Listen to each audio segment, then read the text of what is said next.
नमस्कार, welcome back. मैं हूं Brajnandan, advocate and legal consultant, founder and CEO of Braj legal associate. एक लोगों ने मुझसे प्रश्न किया, क्या मुस्लिम वोमेंस को भी मेंटेनेंस का राइट है, या मुस्लिम वोमेंस का मेंटेनेंस का राइट कैसे मिलेगा। बात हम आज उसी पे कर देंगे, क्या मुस्लिम वोमेन को राइट कैसे मिलेगा और कब मिलेगा और क्यों मिलना चाहिए। इसकी शुरुआत हुई थी, एक मुस्लिम वोमेन थी 1986 में, शाहबानो। उसके हस्बैंड का नाम था अतीक अहमद।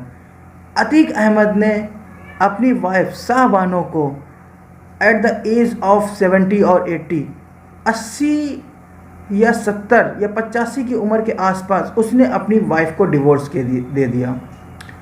मुस्लिम लॉ के, जो कि वो एक पर्सनल लॉ के हिसाब से गवर्न होता है, उस बिहाफ पे शाहबानो को केवल इद्दत काल के दौरान तक ही गुजारा देने का या गुजारा मिलने का अधिकार शाहबानो को प्राप्त था। अच्छा, उसके बाद अब शाहबानो को, क्योंकि 70, 80, 85 साल के आसपास उम्र हो चुकी थी, अब इद्दत काल समाप्त होने के बाद फिर उसको गुजारा कहाँ से मिले, क्योंकि उसके पति अतीक अहमद ने फिर अपना गुजारा देने से मना कर दिया। अब इस उम्र में आके शाहबानो कहाँ जाएगी।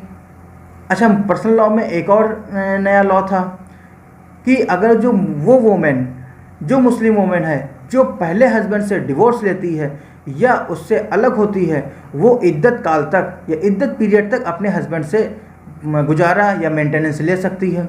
उसके बाद वो लेने के लिए हकदार नहीं है। उसके बाद वो उस वोमेन को मेंटेन करने के, उसकी देखभाल करने की दूसरे पति की जिम्मेदारी होती है।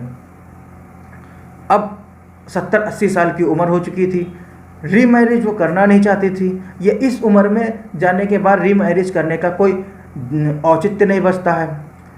तो अब इस उम्र में वो महिला कहाँ जाए। अच्छा, हमारे भारतीय संविधान में अनुच्छेद 21, जो हमें personal life and liberty and dignified life व्यतीत करने का अधिकार देता है, उसके हिसाब से अब उस वोमेन के साथ क्या होना चाहिए। माननीय सुप्रीम कोर्ट, जो उच्चतम न्यायालय है, वो एज ए गार्जियन बन के मेंटेन कर रहे हैं। मामला सुप्रीम कोर्ट में आया। सुप्रीम कोर्ट ने अपने जो उनके मुस्लिम लॉ, जो पर्सनल मुस्लिम लॉ जो प्रिवेल कर रहे थे, जो उस वक्त चल रहे थे, उसको चैलेंज किया और उसमें उसको चैलेंज करते हुए एक नया एक्ट या नए रेगुलेशन या नई गाइडलाइंस के साथ एक ऑर्डर पास किया।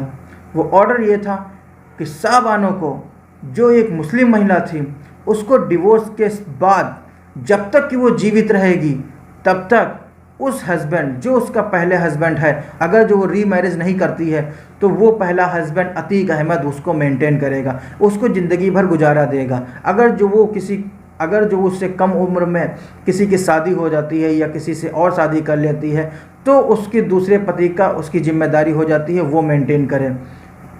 सुप्रीम कोर्ट ने शाहबानो बनाम अतीक अहमद के केस में नई गाइडलाइन जारी की, नया रूल्स एंड रेगुलेशन जारी किए, साथ ही सरकार को निर्देश दिया कि इस पे वो एक लॉ बनाए, कानून बनाए। उसके बाद 1986 में the Muslim women protection of right on divorce pass हुआ, जिसके बाद आज वर्तमान समय में मुस्लिम महिलाओं को भी मेंटेनेंस अपने पति से लेने का अधिकार है।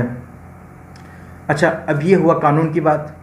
कानून तो बन गया, मिल गया, अब इसका प्रोसेस क्या है। मुस्लिम वुमेन्स को आखिर मेंटेनेंस मिलेगा कैसे। तो इसका कोई डिफरेंट या अलग से प्रोसेस नहीं है। इसका process CRPC, criminal procedure code 1973 में सेक्शन 125 में एक्सप्रेस प्रोविज़न है कि आप उसमें मुस्लिम वुमेन भी उसमें मेंटेनेंस फाइल कर सकती है। सिंपली एक application present before the court, एक मजिस्ट्रेट न्यायालय के समक्ष प्रस्तुत करना है और उस प्रार्थना पत्र पर, उस आवेदन पर न्यायालय उस पर आदेश पारित कर देगा, जिससे आप मुस्लिम वोमेन्स को भी गुजारा भत्ता मेंटेनेंस मिलने लगेगा। अगर जो अब मुस्लिम वोमेन और मुस्लिम हस्बैंड, उन पर कॉन्ट्राडिक्शन होता है। मुस्लिम हस्बैंड कहेगा मैं दूंगा नहीं, मैं पर्सनल लॉ से गवर्न होऊंगा, क्योंकि मुस्लिम वोमेन कहेगी कि अब मैं मुस्लिम वोमेन हूँ, मुस्लिम वोमेन CRPC से गवर्न होंगी। इस पर CRPC सेक्शन 125 ये राइट देता है मुस्लिम वुमेंस को कि वो अपने हक के लिए अपने हस्बैंड से मेंटेनेंस क्लेम कर सकती हैं और वो उसको मेंटेनेंस देगा। अगर जो हस्बैंड उसको मेंटेनेंस नहीं देता है, अगर जो इस आदेश की अवहेलना करेगा तो इसमें जेल जाने का भी प्रावधान है।